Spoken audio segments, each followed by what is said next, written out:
já tem maioria, o julgamento aqui está em suspenso, mas já tem maioria. O STF avançou no foro privilegiado para explicar essa decisão do Supremo, né? Eu chamo o Dante D'Aquino, que é advogado penal. Dante, muito obrigado aqui pela presença, pela gentileza com a gente.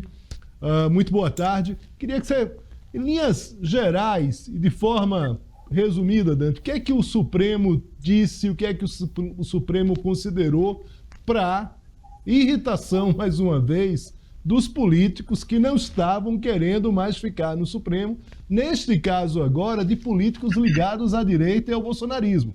Porque a gente já vivenciou isso anteriormente no Mensalão, quando quem estava na frigideira eram políticos do PT, né? Mas isso se inverteu e agora esses políticos estão querendo fugir do STF e o STF está dizendo, não, fica aqui comigo mais um pouquinho. É isso, Dante? Boa tarde, Léo Cavalcante. É um prazer participar do programa com você e com todos os telespectadores. Bom, há uma questão política que motivou essa reforma parcial no entendimento do Supremo Tribunal Federal. Não há dúvidas de que há um contexto político que envolve forças da direita e da esquerda e que levaram o tribunal a novamente revisitar esse tema. Mas é preciso dizer que a alteração dos posicionamentos do Supremo em relação ao foro privilegiado, ela existe desde que o Supremo existe como tribunal, ou seja, desde 1824, quando tivemos na nossa primeira Constituição do Império a previsão da criação do Supremo, que se instalou com a República em 1891. A questão do foro privilegiado, desde lá, vem se alterando. Né? Evidente que nós tivemos um período longo de vigência, aproximadamente 35 anos, de um entendimento do Supremo que, de tanto ser aplicado, se tornou uma súmula. Né? Uma decisão, quando ela é repetida, ela se transforma numa jurisprudência. Quando essa jurisprudência se aplica largamente aos casos, o tribunal se reúne e edita uma súmula. A súmula 394 vigorou por 35 anos, até 1999. Desde a data do golpe militar, na semana do golpe militar, em 1964, até 1999, quando o Supremo finalmente revogou a súmula 394. Hoje, o Supremo revisita o tema para alterar um posicionamento que é de 2018, do ministro Luiz Roberto Barroso, que teve a edição da sua tese, né, vencedora. E o que está hoje sendo discutido, o que foi decidido, né, pelo Supremo Tribunal Federal, ou pelo menos pela maioria, porque também houve agora um pedido de vistas, né? Ora, o que os ministros estão debatendo e o que ficou decidido pela maioria dos ministros é que os crimes praticados durante o exercício do mandato e em razão do mandato terão que ser julgados perante o Supremo Tribunal Federal, se esta for a corte competente, porque o foro privilegiado existe também para o Superior Tribunal de Justiça, para os tribunais de justiça estaduais, para o Supremo Tribunal, o Superior Tribunal Militar, enfim, né, as constituições estaduais, elas estabelecem outras regras de foro também para suas autoridades, como prefeitos municipais, deputados estaduais e assim vai.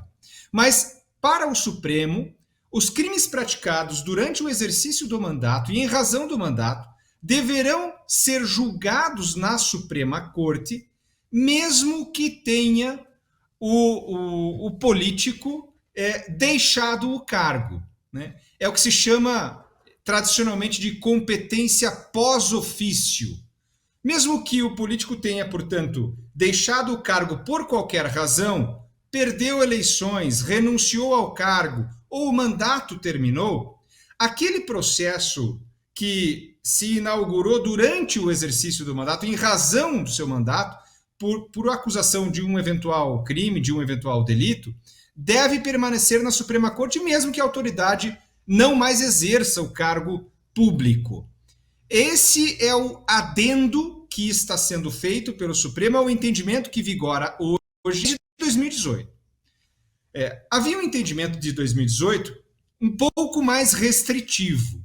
Ele dizia, de 2018 até hoje, né, que estariam sujeitos ao Supremo Tribunal Federal os políticos que praticassem eventuais crimes em razão do cargo e durante o exercício do mandato.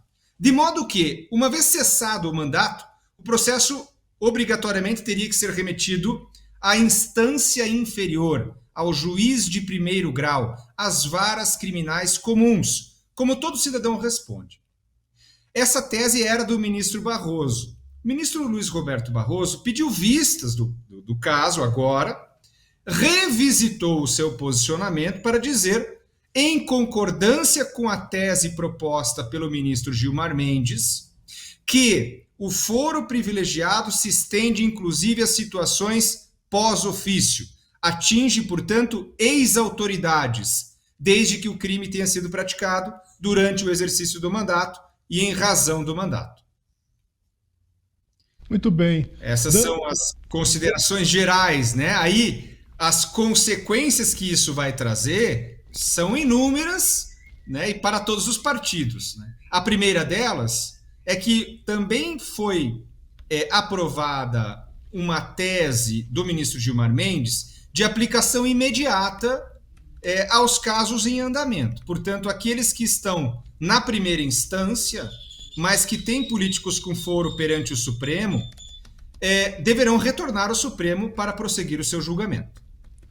Bem, ressalvados os atos, né? Ressalvados, desculpe, Léo, ressalvados os atos praticados pelo juiz de primeira instância, ou seja, permanecerão válidos os atos praticados pela autoridade de primeiro grau, pelo juiz que estava lá ouvindo testemunhas, expedindo ofícios, recebendo documentos. Isso tudo permanece válido, mas o processo voltará ao Supremo Tribunal Federal se ao final do julgamento ficar vencedora essa tese, como já a maioria, né, enfim, denota que será vencedora. Dante, você deixou muito claro, e aí também agora a gente já está se encaminhando para o final aqui, por conta do tempo do programa, mas você deixou claro que isso aí, desde que o STF é STF, que esse foro privilegiado existe. Mas a última questão existe de alguma maneira do Congresso tentar se movimentar para fazer com que possa acontecer alguma mudança, ou isso, agora com essa votação, ela está definitivamente encerrada? Não, Léo, essa questão ela nunca estará definitivamente encerrada. Isso é importante deixar claro para os nossos telespectadores. O Congresso pode sim se mobilizar e já está se mobilizando, para tentar uma proposta de emenda à Constituição. Essa emenda buscará alterar alguns dispositivos do texto constitucional, em particular o artigo 53, o artigo 102 e outros, para acabar com o foro por prerrogativa de função, né, com o foro privilegiado. No entanto, uma leitura crítica que pode ser feita, como essa que você fez ao introduzir a matéria para os telespectadores, é de que, na nossa opinião, o Congresso não tem essa maioria. A proposta de emenda constitucional, ela exige um quórum qualificado para ser aprovado. Não é tão fácil aprovar uma emenda à Constituição como é aprovar uma lei ordinária, que exige só a maioria absoluta, 50% mais um.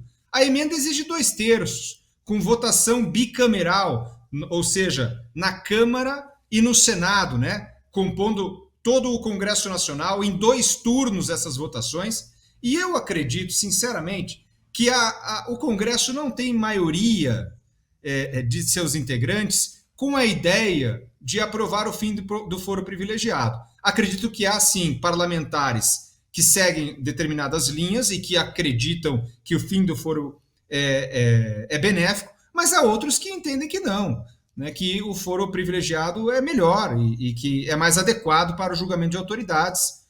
E entendo que esse é o posicionamento da maioria e que não haveria quórum, né, não haveria parlamentares suficientes, sejam senadores ou membros da Câmara, para aprovar uma proposta de emenda à Constituição. E posso fazer uma última observação importante. Rapidinho pode, Dante. Rapidinho pode. Vamos lá. Claro. Vamos supor, por hipótese, que fosse aprovada uma emenda à Constituição. Até mesmo a emenda à Constituição pode estar sujeita ao controle de constitucionalidade pelo Supremo. Ou seja, partidos que discordassem de uma eventual emenda que lá no final fosse aprovada, depois de todo esse trâmite legislativo, poderiam questionar esta emenda à Constituição e o Supremo, novamente, se reuniria para dizer se aquela emenda à Constituição é ou não constitucional. Então, até isso é possível de acontecer, portanto, não é o fim dessa discussão, ela está longe de acontecer. O que nós precisamos entender é que ela é uma discussão volúvel, ela vai sempre estar em pauta quando as questões políticas se alterarem, o cenário político se alterar. A Lava Jato acabou, né? Em 2018, o julgamento do Supremo refletiu uma posição social, hoje o direcionamento é outro, o Supremo se reúne e está revendo. Essa é também uma leitura possível, né, de influência política aí no Senado. Dante, muito obrigado aqui pela análise, pelas informações. Gostaria de vê-los, já faço convite aqui para você participar outras vezes do Poder Expresso com a gente. Fiquei muito feliz. Boa noite para você, aproveite seu final de semana com tranquilidade, com descanso. Assim espero. Forte abraço para você. Léo Cavalcante, muito obrigado. Foi um prazer participar do programa e ajudá-los aí nos esclarecimentos a você e a seus telespectadores. Um grande abraço e bom fim de semana a todos.